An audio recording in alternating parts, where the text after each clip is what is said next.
Chegou a hora de enfrentarmos o vírus. Aqui no Amapá, o número de casos começa a assumir um crescimento exponencial. E eu gostaria que todos estivéssemos preparados, mente, corpo e espírito.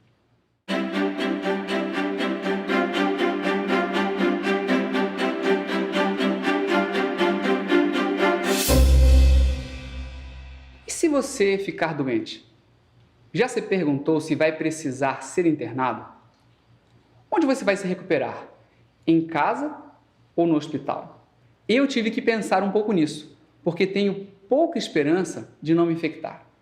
Apesar de ser especialista em imagem, eu não vou me negar a ajudar onde for preciso. Tudo bem, nós já estamos cansados de saber que 80% dos doentes têm sintomas leves e se recuperam em casa. Mas eu gostaria de saber de mim. Qual a minha chance de ocupar um leito de hospital? Será que eu posso modificar essa chance? Já há um tempo, no dia 18 de março, o Centro de Controle de Doenças dos Estados Unidos publicou um relatório importantíssimo, que foi veiculado pela mídia da seguinte forma: a cada 10 hospitalizações por Covid-19 nos Estados Unidos, 4 são de jovens e adultos. Ao contrário do que muitos de nós foram levados a pensar, esse número não expressa risco. Ele é apenas um reflexo da forma da pirâmide populacional dos Estados Unidos, já que 46% da população norte-americana está na faixa etária dos 20 aos 54 anos. Existe uma forma mais interessante e útil de apresentar esses dados. Podemos considerar como casos graves aqueles que foram para a UTI ou morreram, como casos moderados, aqueles que foram hospitalizados, e o restante como casos leves. Percebam que as proporções são bastante parecidas com os dados fornecidos pela China. O que o relatório chinês não forneceu foram os dados separados por faixa etária. Aqui as coisas começam a ficar mais interessantes. Colocando de um lado os casos leves e do outro os casos moderados e graves, eu, que tenho 38 anos de idade, teria 83% de chance de me recuperar em casa, com sintomas leves. Essa informação é útil, mas não é suficiente. A pergunta principal é: o que me colocaria no grupo dos casos leves ou no grupo dos casos mais graves? O que eu posso fazer para poder me recuperar em casa, ao invés de ter que ser internado no hospital? Olhando novamente para os gráficos em barra, é possível perceber um padrão. Existe uma outra variável, diferente da idade, que determina a gravidade de um caso. A idade é uma variável que eu não posso mudar. Tenho 38 anos. Mas que outra variável é essa que diz que se eu sou o ponto A, B ou C? Para responder essa pergunta, precisamos primeiro entender como a doença se agrava. Por que algumas pessoas ficam tão mal que precisam ser entubadas, enquanto outras não sentem nada? No momento, não há nenhum trabalho científico que descreva detalhadamente como acontece a Covid-19. Por isso, nós devemos usar o conhecimento que temos sobre outros coronavírus. Em 2016, foi publicado um artigo de revisão na revista Nature, no qual encontramos um grande resumo do conhecimento sobre coronavírus, desde a primeira epidemia em 2002. Com esse artigo, somos capazes de entender em grande parte por que algumas pessoas ficam em casa com sintomas leves, enquanto outras têm doença grave e precisam ser internadas. Ao contrário do que poderíamos imaginar, não é o vírus que causa dano para o corpo, mas é o próprio sistema imune, o sistema de defesa do nosso corpo, que é responsável pelo estrago.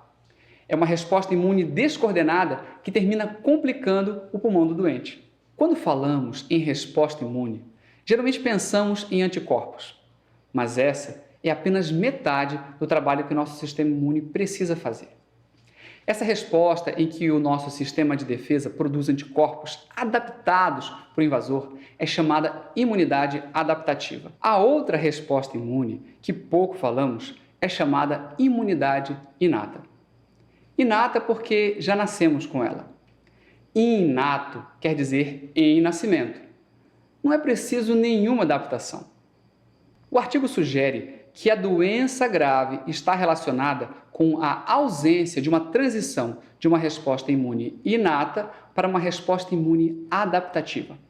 Ou seja, a pessoa que vai para o hospital é aquela que faz uma resposta inata e demora a fazer uma resposta adaptativa, ou seja, demora a produzir anticorpos. Quando o nosso sistema inato reconhece o invasor, ele responde destruindo as células infectadas, porque nesse momento elas são fábricas de vírus.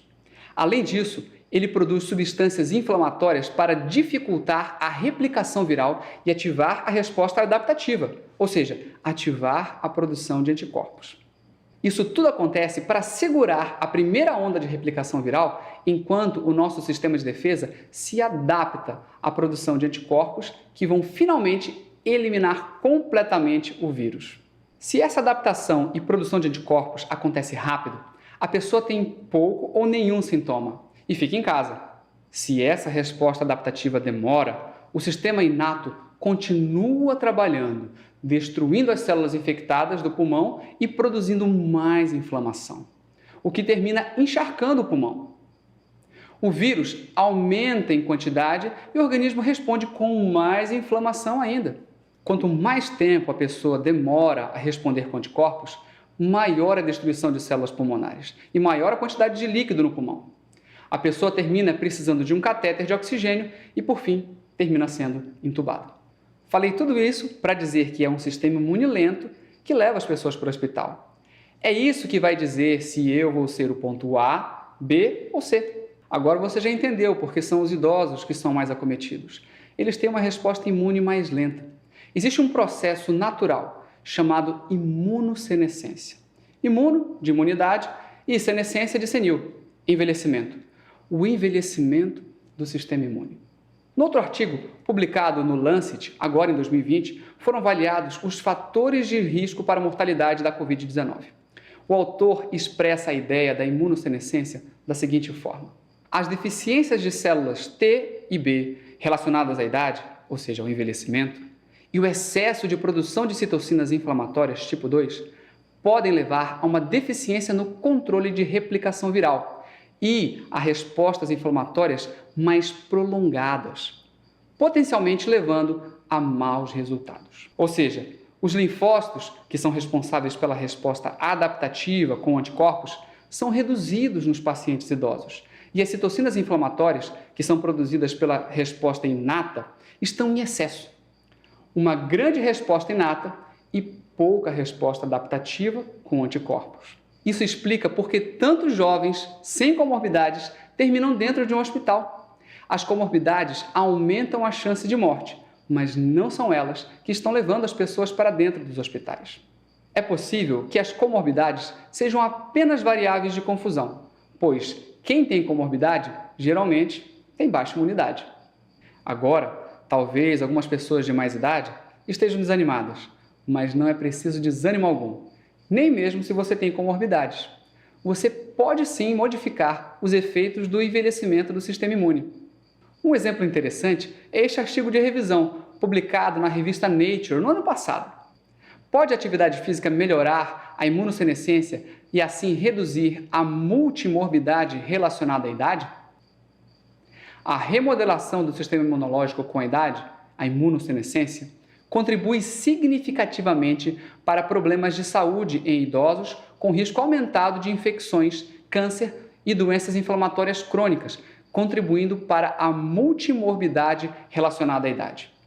O que raramente é considerado ao examinar a resposta imune de um indivíduo idoso é que o sistema imunológico é profundamente influenciado pela atividade física. Vários estudos indicam que a manutenção da atividade física tem benefícios imunológicos em idosos.